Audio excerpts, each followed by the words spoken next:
there are a lot of numbers out there that are showing a growing immigrant population, right? I think it's as much as 2 million new immigrants are going to come into the country. 2 million new Americans are expected to show up here in the United States by 2033, right? You combine that with growth of population through natural births minus deaths, and what it is showing is an increased demand for housing, right? So pair that with the idea that we just hit a low on how many homes have been being built, right? Like, so this is a really interesting graph here that we're looking at. Housing inventory reached an all-time low in January of 2022 and has slowly been rebounding, right? So it's going to take a lot of time to build that all back in. And if we are to take, we don't have a solution for it, right? Like it can all change based on political climates. But let's say that these numbers are true. 2 million new Americans, regular rate of growth.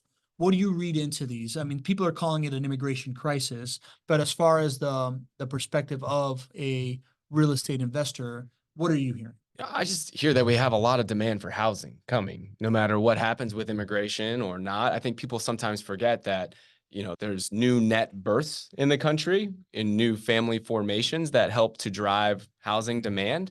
There's in-migration within the country coming to the state of Florida and coming to Jacksonville, moving in. And then there's immigration coming into our country, of which many folks do come to the state of Florida as well. And so we got a whole lot of people that want what we have here in this beautiful country and that want to have a home to live in this beautiful country. And, against the backdrop of a housing supply crisis, right? A housing supply shortage, when you're talking about this many millions of new net births and immigrants and in migration into places like Florida, you are in a position of strength if you own the house, if you own the asset, because we don't have enough to support it as it is today. We don't have enough to support the demand as it is today. And we are likely not going to have enough housing to support the demand for the foreseeable future. Yep. Yep. I mean, that's what I hear too. I hear booming population, right? Means higher rental. I mean, specifically in this sector, right? Like higher rental housing demand, right?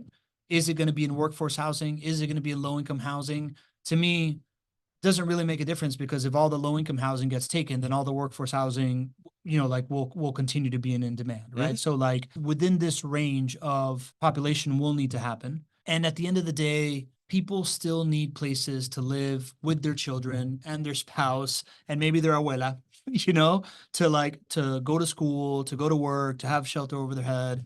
And the big draw of America, like America is like synonymous with the single family home, right? Like we are the place that people come to have a yard and space and a picket fence and stuff like that. So people that are coming here are motivated to make that happen for themselves. So they will continue to ask for this asset class. It'll be a continuous supply. I also hear, maybe there is also a increased labor force in the construction trades as well, because we are, getting this like supply of talent as well. And that might help reduce prices for fixing your home, for maintenance, things of that sort, right? Like increase your purchasing power. Certainly could happen. I mean, a lot of that is in the political crosshairs right there. I know housing construction costs have gone up a lot. I'm a big fan of housing construction costs going down, and I think we all should be, because that will help homes become more affordable for folks if we can decrease or at least slow the rate of increases when it comes to housing construction. How we do that and how immigration plays into that,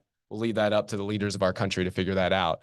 But I just keep coming back to, where do you want to put your money? Knowing these macro forces, where do you want to put your money?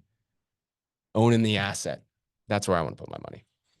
Yeah. One of the things that you brought up during COVID was essential needs, right? And when I think about, I like to gamble, I like to take risks, right? Like there is a part of me that likes to bet on like extreme upside with like real risk. But there's a large part of me that says, I work really hard for this money. I really want to make it work for me long term.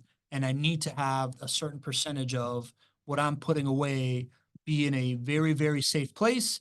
And within the safe confines of that, how can I get the most upside? And this essential need that is continuing to show that is highly, highly risk mitigated across multiple levels, whether it is this idea of, harder to replace single family home versus multifamily, or whether it is as population grows and the amount of supply, like the amount of people that want this, and like the picture perfect scenario of the American dream is a single family home and people want to live in it, just makes me feel good all over to think that I am making sure that part of my plans are counting on this thing to work for me later on. There really is a way to do good in this world and to do well financially. And I think that's one of the things that our clients love the most, right? If we think about what the best thing we can do to solve the housing affordability crisis, it is to create more inventory. True. When you have more inventory, more density, that allows for home prices to not go up so much, right? You're solving the supply crisis. Every time you buy a JWB home, you're solving the housing affordability crisis. Yep. You really are. That's the only way that we can build over 400 homes this year, which directly go to solving the housing affordability crisis. And we sell homes to investors. We sell home to owner occupants as well. And if you look for the number of homes that are sold with a purchase price of $300,000 or less in Jacksonville, JWB sold like 70% of those. I mean, we are the leading provider of housing, of affordable housing here in Jacksonville that requires no city incentive dollars. You're all a part of that. We don't get tax rebates from the city or any incentive dollars to do all of this. You're all a part of that. Yep. I can't think of a better way, again, to feel really good about what you're doing while also being able to have an asset that's consistent, provides significant upside, and provides cash flow when you need it in retirement. This is why I've never moved off of how much I love single family rental properties. And I don't understand why everybody's like, all right, I'll do one or two, and then I'm going to go and do something more exciting. This is it, guys. This is this asset that is better. Yeah. Another reason why we're able to produce 374 different podcasts of different ways that we love this asset class. Cool, man. You're taking me back to the summit and kind of like this whole idea of the impact that we are creating, and, the big message for the year for JWB of like creating impact.